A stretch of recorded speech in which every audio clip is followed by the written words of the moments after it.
Hey everyone, welcome back to Steve's View. If you ask most Americans who the leader of the Democratic Party is today, you'll probably get a dozen different answers. Some will say there is no clear leader.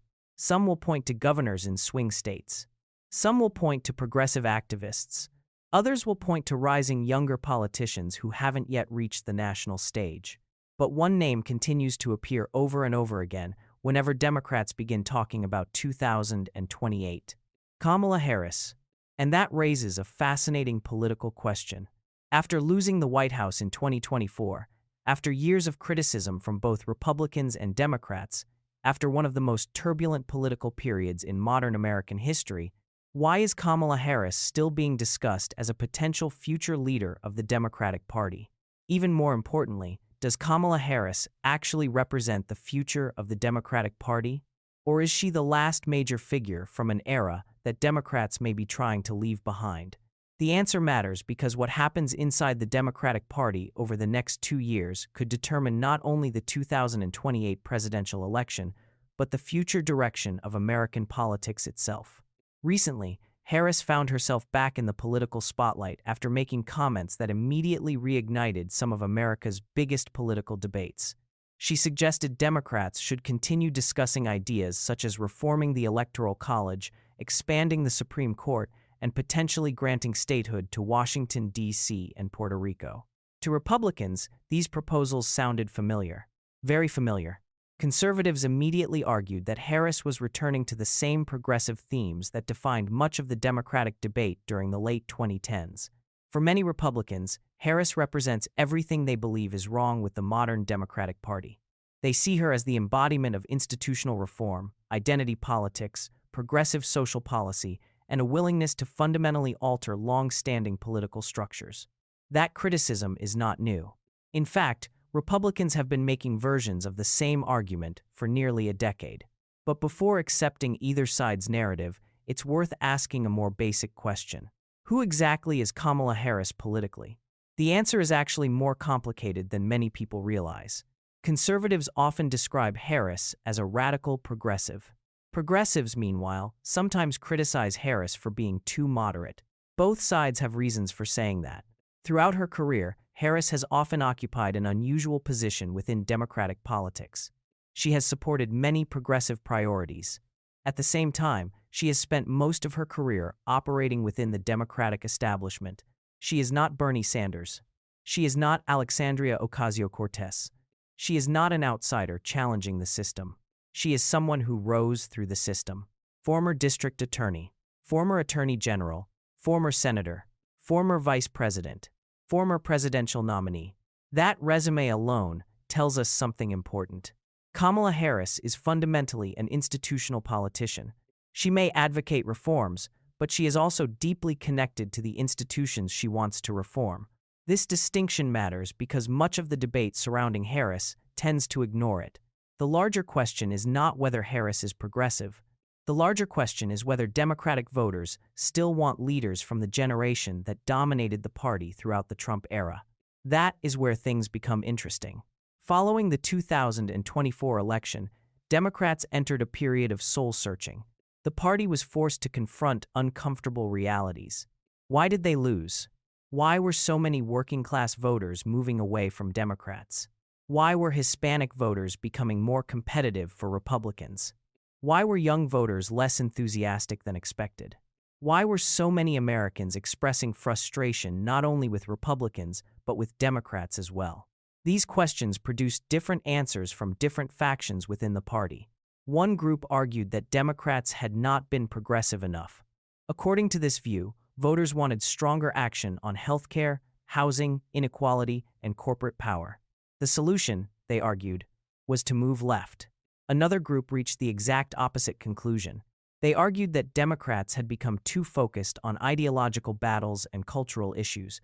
According to this view, the party needed to reconnect with everyday concerns such as inflation, wages, affordability, energy costs, and public safety.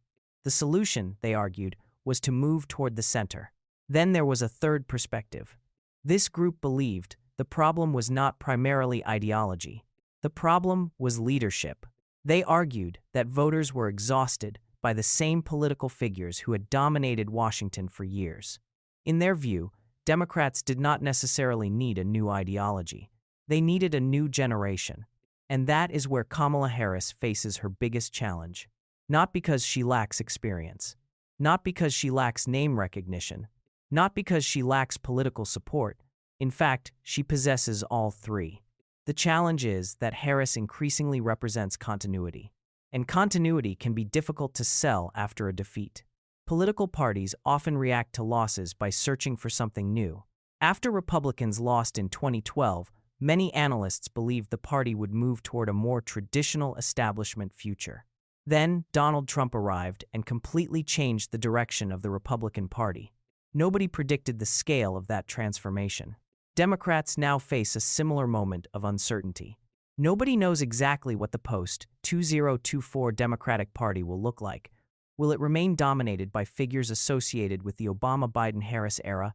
Will progressives gain greater influence? Will a new generation of governors emerge? Will economic populism become more important than cultural politics? These questions remain unanswered. What we do know is that several Democratic figures are already positioning themselves for the future. Governors such as Gretchen Whitmer in Michigan, Josh Shapiro in Pennsylvania, and Wes Moore in Maryland have attracted increasing national attention. Unlike Harris, these politicians are not as closely associated with the battles of the previous decade. They often focus heavily on economic issues. They tend to speak less about ideological theory and more about practical governance. They frequently appeal to voters in competitive states rather than heavily Democratic regions. This does not automatically make them stronger candidates. But it does make them different. And in politics, different can be powerful, especially after a defeat. One reason Harris continues to generate debate is because she remains one of the few Democrats with truly national recognition. That should not be underestimated. Political visibility is one of the most valuable assets in American politics. Most governors are popular in their home states. Many senators are respected within political circles. But relatively few politicians are recognized by nearly every voter in the country. Kamala Harris is. She has already built national fundraising networks. She has relationships with party organizations.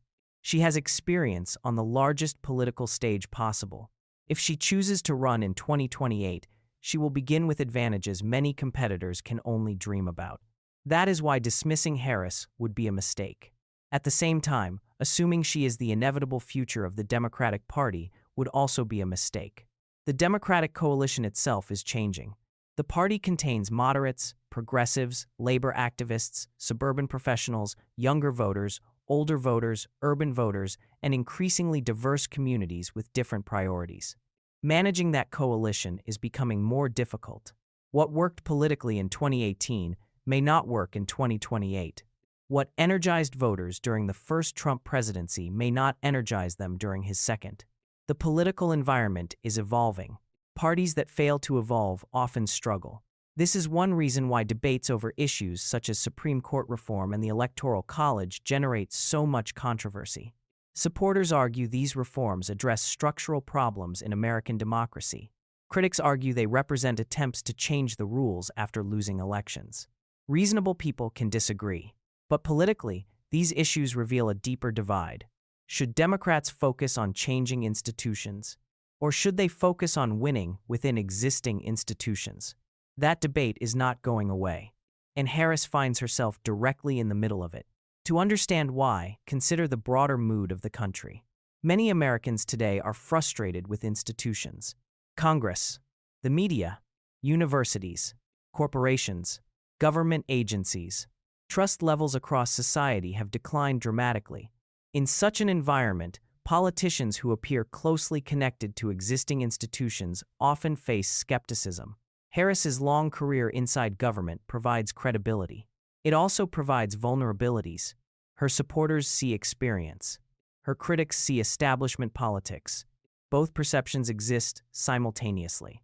Whether one becomes dominant depends largely on future events. The 2026 midterm elections may provide the first major clue. If Democrats perform well, party leaders associated with the current establishment may gain confidence. If Democrats struggle, pressure for a new direction could intensify dramatically. Political parties tend to reward success and punish failure. That reality could shape the entire 2028 primary field. What makes the Democratic situation particularly fascinating is that there is no obvious consensus candidate. Republicans spent years debating their future before Trump emerged as the dominant figure. Democrats may now be entering a similar period. Several candidates could plausibly claim leadership. Several ideological approaches remain viable.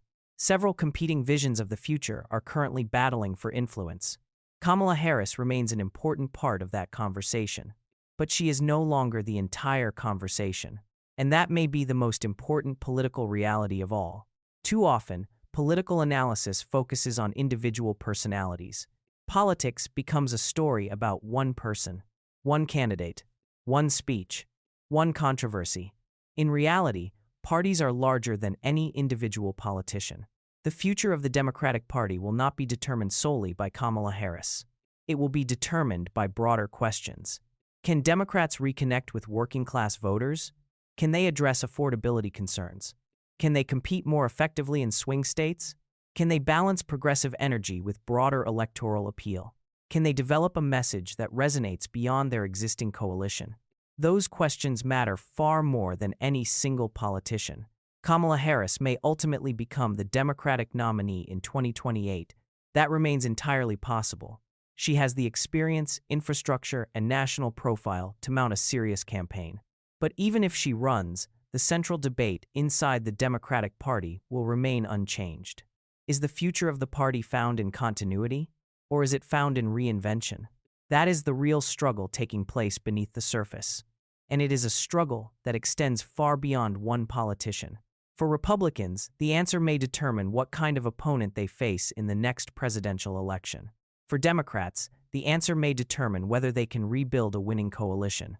And for the country as a whole, the answer may shape American politics for the next decade. So when people ask whether Kamala Harris represents the future of the Democratic Party, they may actually be asking the wrong question. The better question is this: what kind of future does the Democratic Party want? Because once that question is answered, the question about Kamala Harris may answer itself. Thanks for watching.